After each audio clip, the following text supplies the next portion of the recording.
ಬೆಂಗಳೂರಿನ ಜಗಜೀವನ್ ರಾಮ್ ನಗರದಲ್ಲಿ ಓಂ ಶಕ್ತಿ ಮಾಲಾಧಾರಿಗಳ ಮೇಲೆ ನಿನ್ನೆ ರಾತ್ರಿ 8 ಗಂಟೆ ಸುಮಾರಿಗೆ ಕಲ್ಲು ತೂರಾಟ ನಡೆದಿದೆ. ಸ್ಥಳದಲ್ಲಿ ಒಂದು ರೀತಿ ಬೂದಿ ಮುಚ್ಚಿದ ಕೆಂಡದ ಪರಿಸ್ಥಿತಿ. ಈಗ ಸದ್ಯಕ್ಕೆ ಪೊಲೀಸರು ಕೂಡ ಸ್ವಲ್ಪ ಸೆಕ್ಯೂರಿಟಿ ಜಾಸ್ತಿ ಮಾಡಿದ್ದಾರೆ. ಜೆಜೆಆರ್ ನಗರದಲ್ಲಿ ಬಿಗಿ ಬಂದೋಬಸ್ತನ್ನು ಕೈಗೊಂಡಿದ್ದಾರೆ. ಸ್ಥಳದಲ್ಲಿ 3 KSRP ತುಕಡಿಗಳನ್ನು ನಿಯೋಜನೆ ಮಾಡಿದ್ದಾರೆ. ಜೆಜೆಆರ್ ನಗರದಲ್ಲಿ 100ಕ್ಕೂ ಹೆಚ್ಚು ಪೊಲೀಸರನ್ನು ನಿಯೋಜನೆ ಮಾಡಿಕೊಂಡಿದ್ದಾರೆ. 3 ಇನ್ಸ್ಪೆಕ್ಟರ್ಗಳ ನೇತೃತ್ವದಲ್ಲಿ ಬಂದೋಬಸ್ತನ್ನು ಮಾಡಿಕೊಂಡಿದ್ದಾರೆ. ಓಕೆ, ಘಟನೆ ನಡೆದ ಮೇಲೆ ನೀವು ಬಂದೋಬಸ್ತ್ ಮಾಡಿ ಏನು ಪ್ರಯೋಜನ? ಆಗೋಗಿದೆ. ಮತ್ತೆ ಇನ್ನೂ ಆ ಥರ ಘಟನೆಗಳು ನಡಿಬಾರ್ದು ಅನ್ನೋ ಕಾರಣಕ್ಕೆ 1 ದಿನ 2 ದಿನ ಟೈಟ್ ಸೆಕ್ಯೂರಿಟಿ ಕೊಡ್ತೀರಾ, ಆಮೇಲೆ ಸರಿ ಹೋಗೋದು. ನಾನು ಹೇಳೋದೇನೆಂದರೆ, ಇಂಥ ಸೂಕ್ಷ್ಮ ಪ್ರದೇಶಗಳಲ್ಲಿ ನೀವು ಕೆಲವು ಆಯಕಟ್ಟಿನ ಸ್ಥಳಗಳಲ್ಲಿ CCTV ಹಾಕಿ. ಆಮೇಲೆ 24/7 ಟೋಸ್ ಮೇಲೆ ಇರಬೇಕು, ಹೈ ಅಲರ್ಟ್ ಅಲ್ಲೇ ಇರಬೇಕು. ಇಂಥ ಸ್ಥಳಗಳಲ್ಲಿ ಇರಲೇಬೇಕು, ಯಾವಾಗ ಏನಾಗುತ್ತೆ ಗೊತ್ತಿಲ್ಲ. ಹಾಗಾಗಿ ಪೊಲೀಸರು ಇಂಥ ವಿಚಾರಗಳನ್ನು ಗಮನದಲ್ಲಿ ಇಟ್ಕೋಬೇಕು, ಸೂಕ್ಷ್ಮ ಪ್ರದೇಶಗಳ ವಿಚಾರದಲ್ಲಿ. ಇದೇ ಪ್ರಕರಣಕ್ಕೆ ಸಂಬಂಧಪಟ್ಟಂತೆ FIR ಕೂಡ ದಾಖಲಾಗಿದೆ ಅನ್ನೋದರ ಮಾಹಿತಿ ಲಭ್ಯ ಆಗ್ತಾ ಇದೆ. ಬಿಕಾಸ್ ವಧೆ ತಿಂದವರು ಅಮಾಯಕರು, ಅವ್ರ ಪಾಡಗವರು ಆಚರಣೆಗೆ ಸಿದ್ಧತೆ ಮಾಡ್ಕೊಳ್ತಾ ಇದ್ದವರು, ಆಚರಣೆಯಲ್ಲಿ ತೊಡಗಿಕೊಂಡವರು. ಓಂ ಶಕ್ತಿ ಮಾಲಾಧಾರಿಗಳ ಮೇಲೆ ಕಲ್ಲು ತೂರಾಟ ಪ್ರಕರಣಕ್ಕೆ ಸಂಬಂಧಪಟ್ಟಂತೆ JJR ನಗರ ಠಾಣೆಯಲ್ಲಿ FIR ದಾಖಲಾಗಿದೆ.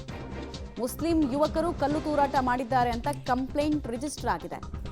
ಈ ರೀತಿಯ ಘಟನೆ ಹಿಂದಿನಿಂದ ನಡೀತಾ ಇದೆ. ಸೊ ಅಲ್ಲಿಗೆ ಯಾರು ಎಡವಿದ್ದು? ಪೊಲೀಸರು. ಹಿಂದೊಮ್ಮೆ ಮೆರವಣಿಗೆ ವೇಳೆ 3 ರಿಂದ 4 ಸಲ ಬೆಂಕಿ ಹಾಕಿರ್ತಾರಂತೆ. ಇದರಿಂದಾಗಿ ದಲಿತರ ಮೇಲೆ ದೌರ್ಜನ್ಯ ಆಗಿರುತ್ತೆ. ಹಿಂದೂ ಭಾವನೆಗಳಿಗೆ ಧಕ್ಕೆ ಆಗ್ತಾ ಇದೆ. ದಲಿತರ ಮೇಲೆ ನಿರಂತರವಾಗಿ ದೌರ್ಜನ್ಯ ಆಗ್ತಾ ಇದೆ. ದೌರ್ಜನ್ಯ ಎಸಗಿದವರ ವಿರುದ್ಧ ಕ್ರಮ ಕೈಗೊಳ್ಳಬೇಕು ಅಂತ ಓಂ ಶಕ್ತಿ ಮಾಲಾಧಾರಿಗಳ ಅಧ್ಯಕ್ಷ ಶಶಿಕುಮಾರ್ ದೂರು ದಾಖಲಿಸಿದ್ದಾರೆ. ಯಾರಿಗೂ ಇಂಥ ಪೊಸಿಷನ್ ಬರಬಾರ್ದು. ಏನು ತಪ್ಪು ಮಾಡಿದ್ರು? ಆಮೇಲೆ ಕೆಲವರು ಹೇಳ್ತಾ ಇದ್ರಲ್ಲ, ಏನು ಮಸೀದಿ ಮುಂದೆನೇ ಹೋಗ್ಬೇಕಾ ನಿಮಗೆ ಆಚರಣೆ ಅಂತ. ಇಲ್ಲಿ ಯಾವ ಮಸೀದಿ ಅಪ್ಪ ಇತ್ತು? ಇಲ್ಲಿ ಏನಿತ್ತು? ಇದ್ದಿದ್ದು ಒಂದೇ. ಏನ್ ತಪ್ಪು ಅಂತ ನಾನು ಕೇಳೋದು ಅಲ್ಲ, ಅದನ್ನ ಡಿಫೆಂಡ್ ಮಾಡ್ಕೊಳ್ಳೋದಕ್ಕೆ ಇಟ್ಕೊಳ್ತಾ ಇದ್ರು. ಏನ್ ತಪ್ಪು? ಹೋಗಬಾರ್ದು ಅಂತ ರೂಲ್ಸ್ ಎಲ್ಲಿದೆ? ಎಲ್ಲಿದೆ? ನಮ್ಮ ಕಾನೂನಿನಲ್ಲಿ ಅದರ ರೂಲ್ಸ್ ಇಲ್ವೇ ಇಲ್ಲ. ಆದ್ರೂ ಅದನ್ನ ಸಾಮಾಜಿಕ ಜಾಲತಾಣದಲ್ಲಿ ಹೇಳ್ತಾ ಇದ್ರಿ. ಈಗೇನು ಹೇಳ್ತೀರಾ? ಈಗ ಹೆಂಗೆ ಇವ್ರನ್ನ ಡಿಫೆಂಡ್ ಮಾಡ್ತೀರಾ? ಶ್ರೀರಕ್ಷೆ ಅನ್ನೋದನ್ನ ಇಂಥ ಹೇಳಿಕೆಗಳ ಮೂಲಕ ಕೊಡ್ತಾ ಇದ್ರು. ಈಗೇನು ಮಾಡ್ತೀರಾ? ಇಲ್ಲಿರೋದು ಇಷ್ಟೇ, ಒಂದು ವಿಕೃತ ತೃಪ್ತಿ, ಹಿಂದೂ ದ್ವೇಷ. ಈ ದ್ವೇಷ ಬಿತ್ತುವ ಕೇಂದ್ರ ಯಾವುದು ಅಂತ ಎಲ್ರಿಗೂ ಗೊತ್ತು. ಆ ಕೇಂದ್ರದ ಮೇಲೆ ಕಾಲಕ್ಕೆ ದಾಳಿ ಆಗಬೇಕು, ಆಗಲ್ಲ. ಇಲ್ಲಿ ಈ ಥರ ಘಟನೆಗಳು ನಡೆದಾಗ ಆ ಆರೋಪಿಗಳಿಗೆ ಕೊಡ್ತಕ್ಕಂಥ ಶಿಕ್ಷೆ ಇದೆಯಲ್ಲ, ಅದು ಅವ್ರಿಗೆ ಒಂದು ಪಾಠ ಆಗಿರಬೇಕು. ಏನೂ ಇಲ್ಲ, ಕೆಲವು ಸರ್ತಿ ಸ್ಟೇಷನ್ ಬೇಲ್ ಕೊಟ್ಟು ಕಳಿಸ್ಬಿಡ್ತಾರೆ. ಬರೀ ಸ್ಟೇಷನ್ ಬೇಲ್ ಕೊಟ್ಟು ಕಳಿಸ್ತಾರೆ. ಹಾಗಾಗಿ ಅವ್ರಿಗೇನ ಏನು ಮಾಡ್ತಾರೆ ಪೊಲೀಸರು? ಹಬ್ಬ ಅಂದರೆ ಅರ್ಧ ದಿನ ಸ್ಟೇಷನ್ಲಿ ಕೂರಿಸಿರ್ತಾರೆ, ಆಮೇಲೆ ಕಳಿಸ್ತಾರೆ. ಆ ಪೊಲೀಸರ ಭಯ ಇಲ್ಲ ಅವ್ರಿಗದೆ. ಎಕ್ಸಾಕ್ಟ್ಲಿ. ಸಂದರ್ಭದಲ್ಲಿ ಯಾರೋ ಕಿಡಿಗೇಡಿಗಳು ಕಲ್ಲು ತೂರಾಟ ಮಾಡಿದ್ದಾರೆ ಅಂತ ಹೇಳಿ ಇಲ್ಲಿ ಒಂದು ಪ್ರಕರಣ ದಾಖಲಾಗಿತ್ತು. ಆ ಪ್ರಕರಣದ ತನಿಖೆಯನ್ನು ನಿನ್ನೆ ರಾತ್ರಿನೇ ನಾವು ಶುರು ಮಾಡಿದ್ವಿ. ಮತ್ತು ಯಾರು ಈ ಕೇಸ್ನಲ್ಲಿ ಇನ್ವಾಲ್ವ್ ಆಗಿದ್ದಾರೆ ಅಂತ ನಾವು ಚೆಕ್ ಮಾಡಲಾಗಿ 3 ಜನ ಅಪ್ರಾಪ್ತ ಬಾಲಕರು ಒಂದು ಸಂದರ್ಭದಲ್ಲಿ ಅಲ್ಲಿದ್ದು ಮತ್ತು ಈ ಕಲ್ಲು ತೂರಾಟಕ್ಕೆ ಕಾರಣ ಆಗಿರೋ ಅನ್ನೋ ಒಂದು ಮಾಹಿತಿ ಮೇರೆಗೆ ಅವ್ರು 3 ಜನನ ನಾವು ಪಿಕ್ ಮಾಡಿದ್ದೀವಿ. ಮತ್ತು ಈಗ ತನಿಖೆ ಮುಂದುವರೆದಿದೆ. ಬೇರೆ ಯಾರು ಇರಲಿಲ್ಲ ಸರ್? ಅಲ್ಲ, ಈಗ ನಮಗೆ ಇಲ್ಲಿವರೆಗೂ ತನಿಖೆಯಿಂದ ಏನು ತಿಳಿದು ಬಂದಿದೆ ಅಂದರೆ ಆ 3 ಜನ ಅಪ್ರಾಪ್ತರಲ್ಲಿದ್ದು ಮಾಡಿದ್ದಾರೆ ಅನ್ನೋ ಮಾಹಿತಿ ಇದೆ. ಅವ್ರನ್ನ ಪಿಕ್ ಮಾಡಿದ್ವಿ. ತನಿಖೆ ಮುಂದುವರೆದಂತೆ ಬೇರೆ ಯಾರಾದರೂ ಇನ್ವಾಲ್ವ್ಮೆಂಟ್ ಮತ್ತೊಂದಿದ್ರೆ ಮುಂದೆ ಮಾಡ್ತೀವಿ.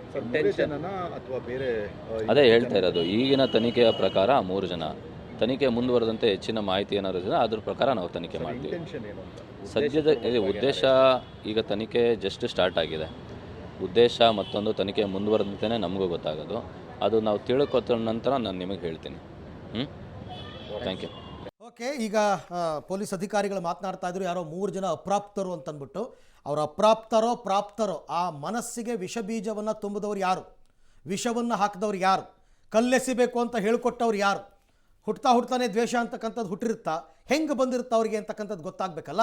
ಎಲ್ಲ ಕಡೆ ಮೋಡಸ್ ಆಫ್ ಆಪರಂಡಿ ಒಂದೇ. ಶಿವಮೊಗ್ಗದಲ್ಲಿ 3 ವರ್ಷ 6 ವರ್ಷದ ಮಕ್ಕಳು ಹಿಂದೂ ವಿಗ್ರಹದ ಮೇಲೆ ಉಗುಳ್ತಾರೆ. ಈಗ ಮದ್ದೂರಲ್ಲಿ ಆಗಿದ್ದ ಗಲಾಟೆ ಏನು? ಮದ್ದೂರಿನಲ್ಲಿ ಆಗಿದ್ದ ಗಲಾಟೆನೂ ಅದೇನೆ. ಎಲ್ಲದರ ಮೂಲ ಉದ್ದೇಶ ಒಂದೇ ಇರುತ್ತೆ, ಹಿಂದೂ ದ್ವೇಷ. ಮೂಲ ಉದ್ದೇಶ ಅದೇನೆ, ಇನ್ನೇನೂ ಇಲ್ಲ. ಸೊ ಅದಕ್ಕೆ ಯಾವ ರೀತಿ ಪೊಲೀಸರು ಕಡಿವಾಣ ಹಾಕ್ತಾರೆ ಅನ್ನೋದೇ ಪ್ರಶ್ನೆ.